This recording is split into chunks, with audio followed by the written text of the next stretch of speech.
Perkenalkan, nama saya Nadifatul Lamawati dari Prodi BGMI 6B NIM 202026000339. Di sini saya akan menjelaskan tentang apa sih pengelolaan kelas itu. Menurut Wilford Weber, pengelolaan kelas merupakan kumpulan perilaku kompleks yang digunakan guru untuk menciptakan dan memelihara kondisi kelas sehingga peserta didik dapat mencapai tujuan pembelajaran dengan efisien. Sedangkan menurut Burhanuddin, pengelolaan kelas merupakan proses upaya yang dilakukan guru untuk menciptakan, memelihara kondisi yang kondusif dan optimal bagi terselenggaranya kegiatan belajar secara efisien.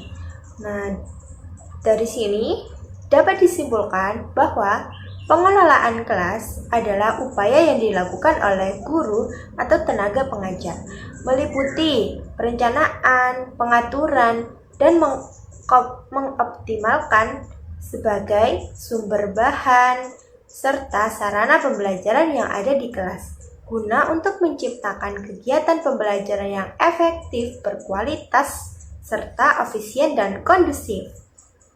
Nah, yang selanjutnya saya akan menjelaskan tentang ruang lingkup pengelolaan kelas. Yang pertama, ada pengelolaan kelas yang memfokuskan pada hal-hal yang bersifat fisik. Adapun hal yang bersifat fisik perlu diperhatikan dalam pengelolaan kelas, seperti bentuk dan ruang kelas yang itu sempit atau luas, itu perlu diperhatikan.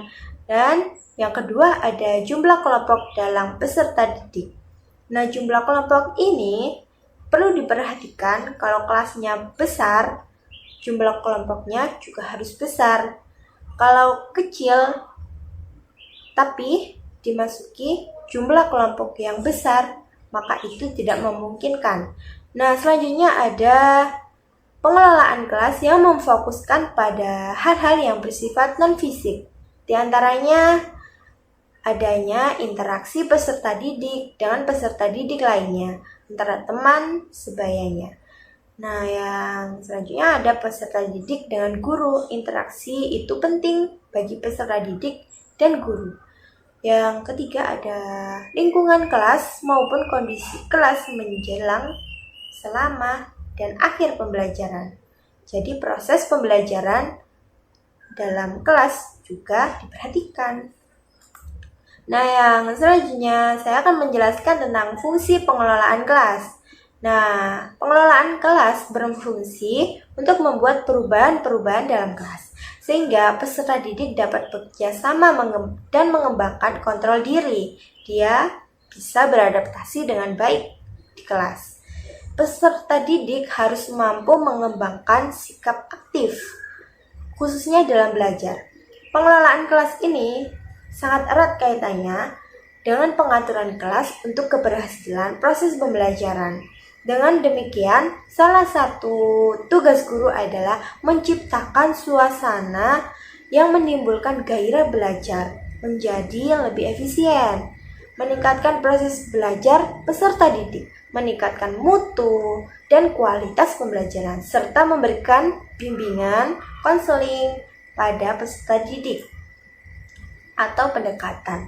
Nah, selanjutnya saya akan menjelaskan tentang tujuan pengelolaan lingkungan kelas.